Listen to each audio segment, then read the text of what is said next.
This leads us to the popular methodology which we talked about in the history of neural networks too, which is known as backpropagation. Backpropagation is a procedure that combines gradient computation using chain rule and parameter updation using gradient descent. Remember, we said we want to minimize a loss function. We said gradient descent is the way to minimize that loss function. But then gradient descent needs computation of derivatives for which we need the chain rule. That's going to be the overall strategy for us to train the neural network. And let's see more details. Let's consider once again the simple feedforward neural network, or what is the other name for multi-layer perceptron. Let's consider once again a set of M training examples given by xy, xi, yi. Let theta constitute all the weights and biases in the neural network. Let the mean square cost function for a single example be given by, let's assume that h theta of x corresponds to your neural network at this time. Okay, that's your neural network. And y is the expected output, because we know that that's the output for the corresponding training sample. So given one particular sample x and its correct label y, your loss function is given by h theta of x minus y whole square. Remember, we said mean squared error. We are not doing the mean here because it's a single sample. We are going to introduce, we however multiply it by half purely for mathematical simplicity. You'll see why a bit later. But the reason why it doesn't matter is because we are interested in the theta that minimizes the loss function and not the loss function value itself. So whether we minimize half of the loss function or the full loss function, it's the same theta that will give you the minimum in both these cases. And so it doesn't matter to us, and we introduce that purely for mathematical simplicity. Now the overall cost function across all examples, we saw the cost function for a single example. The overall cost function across all of these examples is going to be given by 1 by m summation over all m's L theta xi yi. So the same L function summed up over all training samples and then averaged. And L theta of xi yi can be replaced by your mean square error definition. That's the overall cost function that we're going to go with. We still have to compute the gradient, but that's the overall cost function. Let's now define the notations to be able to define the backpropagation procedure completely. Let's assume that there are NL layers in the neural network. NL layers in the neural network going from 1 to n sub L. Let's denote the activation of a node I at layer L as A sub I Lth layer. Rather, remember, every layer has a set of neurons. We are now looking at the ith neuron, which is the node I that we are talking about, and we are looking at the Lth layer of neural network. And the activation is simply the output of that particular neuron. Remember, every neuron is now individually like a perceptron, and we already said that for a perceptron, instead of having the threshold function, we can have activation functions such as sigmoid, hyperbolic tangent, so on and so forth. The output of that function is what we denote as an activation on that particular node. Remember, again, to repeat, that node is like a perceptron. And in the Lth layer, we call it A sub I superscript L. We denote the weight connecting node I in layer L and node J in L plus 1 as Wij in the Lth layer, and the entire weight matrix between layer L and layer L plus 1 is denoted as WL. For a 3-layer network that we saw earlier, a compact vectorized form of a forward pass can actually be written like this, and hopefully this will give you clarity on the entire procedure. Given an input X, you take the first layer's weights and biases, and you get the output on the next layer, that's Z superscript 2, second layer. You take Z and apply an activation function F, and the output of that becomes A superscript 2 in the second layer, which is going to assume one neuron in each layer just to make the notations simpler, but you can extrapolate this when x is a vector, z is a vector, a is a vector, so on and so forth. Now you take the activation, take the next layer's weights, which is given by W2 and B2, and you do W2, A2 plus B2, you get Z3, that's the Z in the third layer. You apply an activation function on that to get A3, which is the output in the third layer, which is also the output of the neural network. In this case, the function f denotes an activation function, such as sigmoid, ReLU, identity, so on and so forth. Let's now try to see what backpropagation actually does while training a neural network. During the forward pass of a neural network, so every neural network can now be divided into a forward pass and a backward pass. Forward pass is when you give an input to a neural network and you propagate that input through the weights of the various layers and you get an output at the output layer. You call that the forward pass.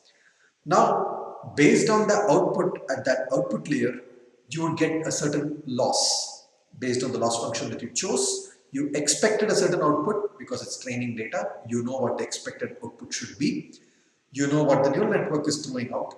The difference between the two, or whatever loss function, it need not be just difference, you could use other loss functions. That loss function of the output is what we now have at the last layer. And we now have to use that loss to compute the gradient for each of the weights in the neural network. That's the backward pass. Okay. So during the forward pass, we simply compute each layer's outputs and move from left to right.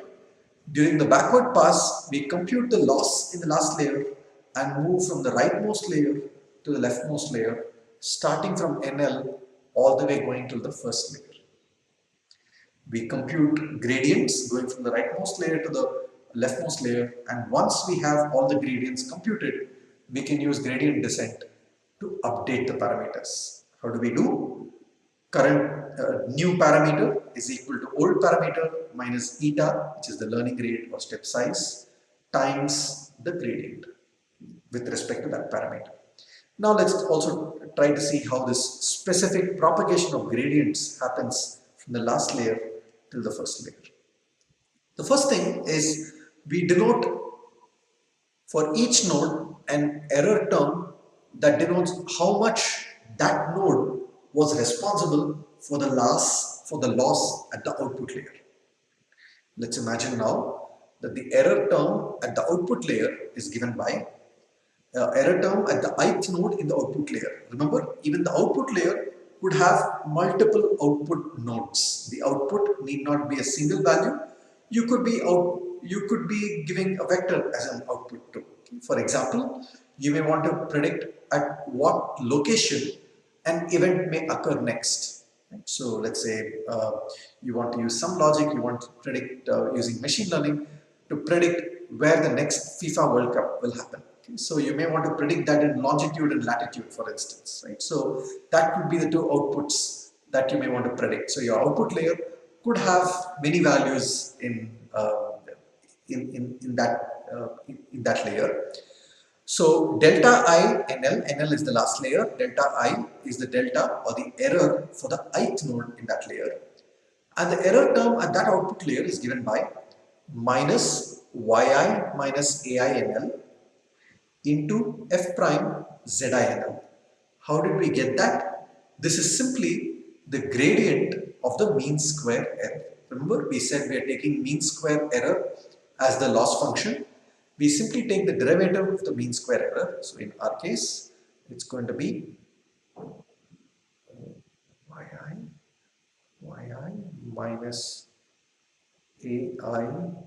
Let's assume that's your final layer's output after applying the activation function, whole square. And remember, we said we'll have a half for convenience. I mean, when you take a gradient of this with respect to ai, you're going to have minus 2 and 2 would get cancelled, and you would have yi minus ai NL. Okay, that would be your gradient of the mean square error. But remember that ai itself is a function of zi. The way we defined it, zi, you apply an activation function f and then you get ai, which means in the chain rule you would then have f dash of f prime of zi NL. So where AI is given by f of ZINL. So that's going to be the error term at the output layer. Now we're going to claim that the error term at the hidden layer is going to be given by this quantity, and let's try to find how. For the hidden layer, we have to rely on the error terms from the subsequent layers. So once again, let's assume that the error term at the output layer is given by this. Now the error term at the hidden layer is given by sum of the error terms in the next layer, which means delta I in the Lth layer is going to be given by delta J in the L plus 1th layer multiplied by Wij's in that layer that goes from Lth to the L plus 1th layer. Sum them up over all the number of neurons, let S sub L plus 1 denote the number of neurons in the L plus 1th layer. So you add all of them up into f prime of ZIL for that particular node. Okay, remember that's again f prime of ZIL is simply the derivative over the activation function at that particular node. Remember, this is the reason why we said it's nice that the sigmoid function is continuous and differentiable. Okay? Because we need this derivative across the activation function to be able to compute your chain, rule. Now you could ask me, why am I multiplying it by the weights? Because that's the contribution that this node had to the error on that particular node in the next layer. The ith node contributed by Wij times to the error at the jth node in the next layer. Okay, that's what we are denoting it by the sum of errors. As we just mentioned, f prime denotes the derivative of the activation function. For a linear neuron, f of x is equal to x, derivative is 1, simply that term won't matter for the rest of the computations. But for a sigmoid neuron, f of x is equal to sigma of x is equal to 1 by 1 plus e power minus x. The derivative turns out to be sigma of x into 1 minus sigma of x itself. Right? Suppose you already know it. For those of you who did assignment 0 in this course, you should have seen it. But you can also work it out as homework. So the way we are going to train the full network now is we perform a feed-forward pass, computing the activations for all layers. For each output unit I in the set of neurons in the last layer, denoted by NL, we compute the error, which is dou NL, which is the derivative of the loss function with respect to the final activation, into the derivative of the final activation with respect to ZNL, which was before applying the activation function. And then on, for the previous layers, each delta L can be written as WL transpose times delta L plus 1. Remember, now we have written this as a matrix, and that's why the summation disappeared. And this WL transpose matrix times this delta L plus 1 vector would ideally give you the summation that you're looking for, that we talked about on the earlier slide. Having computed these deltas for different layers, remember delta is the contribution of every node to the error. We are now going to use those deltas to find out the partial derivatives of the loss with respect to every weight in the neural network. How do we do it? Very simple now. It's going to be defined as the loss or the gradient of the loss with respect to every weight in any layer L is simply given by take the delta L plus 1, the contribution of the error term in the next layer, and multiply it by activation of the Lth layer. Let's try to understand why this is correct. Let's consider a neural network. Let's say these are some layers of a neural network and these are nodes. Let's assume that there are many more layers before this, but this is the last layer, which is NL. This is the penultimate one, NL minus 1.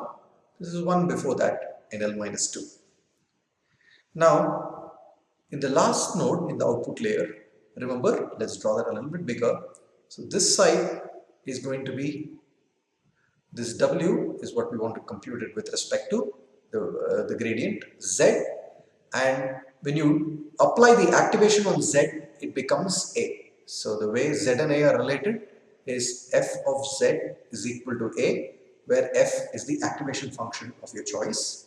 And this a is finally used to compute your final loss function. Remember, we said it is y minus a whole square, right? Where a is the output and y is the expected output. So to compute the gradient with respect to w, right, there is unnecessary information here. So to compute dou L with respect to dou W, for the moment let's consider this weight, that's what we're computing with respect to. We apply chain rule. Chain rule tells us this is dou L by dou A into dou A by dou Z into dou Z by dou W. Now dou L by dou A is exactly this term here. That's the derivative of the loss with respect to A. Dou A by dou Z is exactly this term here, which is the gradient of the activation function f prime. Dou Z by dou W is now what we have to compute, but we know now that dou Z by dou W is nothing but the activation in the previous layer. So let's probably write it this way. The activation is right here. The previous layer Z would be here, and activation is applied, and A is what would come here. Remember, for WL will go from AL to ZL plus 1. So if you want to compute the derivative with respect to WL, dou Z by dou WL will simply be A, the previous layer. Why? Because AL into WL will be ZL plus 1. Okay, we are simplifying it and talking in terms of scalars, but you could now expand this to all the other nodes in that layer and also write it as a vector. But that's the broad idea. So once again, if you instead had a delta that was to, let's assume now that we want to compute the gradient with respect to a previous layer. Let's call that W NL minus 2, right? So one of these weights. Once again, it's going to be the same. You just have to keep computing the chain rule over and over again, and you will find that the chain rule will give you delta at this node as the contribution of that node to the error. Now you simply have to differentiate that with respect to W, which will give you the activation in the previous layer as the additional term. Okay. That gives you your gradient. Work it out a bit carefully and you'll follow that this is fairly straightforward. Now this gives you the gradient with respect to W. Similarly, if you notice the second equation here, that has the gradient with respect to the bias. It is exactly the same thing where the activation is 1. Remember, because the activation that goes into the bias in any layer is going to be 1. Remember once again that a bias could be there for every layer, not just the first layer. Could be there for every layer, but that value will turn out to be 1. So what have we done? To summarize, we have computed those deltas that are the errors of how each node contribute to the output, and simply use that to make our chain rule computation simpler. We could have instead not written out delta and worked out the chain rule, but you would have got exactly the same value. Delta gives us a placeholder to hold how a particular node in any layer contributed to the error, and now it's very easy to compute the gradient using that error for a previous layer's weight. That gives us our final algorithm for training a neural network. Let's go over it. So let's assume that delta W and delta B are set to 0. Just a minor clarification here to differentiate delta and grad. Delta defines the change in a value. Grad defines the gradient of a function with respect to a value. Okay, so please keep this in mind in the notations. So delta W and delta B are the change that we're going to make to W in a given iteration of gradient descent. Let's initialize that to 0. Then for each data point that you have in your training data set, you forward propagate that data point, you compute the error, compute the loss, compute the gradient, and use backpropagation to compute the gradient with respect to every weight in the neural network. That gives you grad L with respect to theta. Now your delta theta that composed of delta W and delta B, you increase that by this much gradient now. And you would keep going this over a for loop for every data point in your data set. And that gives you the total delta theta that you have, delta W and delta B. That's the total change that you want to make to your W and B. Now to update the parameters using gradient descent, you're going to say WL in the current step is going to be WL in the next step is going to be WL in the current step minus eta, which was your learning rate or step size, into 1 by m times change of W. 1 by m is simply to average the gradient across all of your data points. Remember here, we were summing up the gradients for all of the data points. Now we simply want to divide by m to average the gradient across all of your data points, and that tells you how your current weights had an impact on the loss across all of your training data points. That's the gradient that you're going to use to update W. Then you'll get WL at the next time step, and similarly B at the next time step, and you keep repeating this until convergence. Remember, convergence is when grad loss with respect to W and beta becomes 0, or you get all points right. In practice, this may be difficult. How do we handle it in practice? We'll talk about it in a later lecture. For further readings, please read chapter 4 and chapter 6 of Deep Learning book. Not all sections in these two chapters may be relevant, so I'd advise you to read what is relevant to the sections that we've covered so far. Also go through the Stanford UFL tutorial and the CS231 endnotes. The links are right on this slide if you're interested.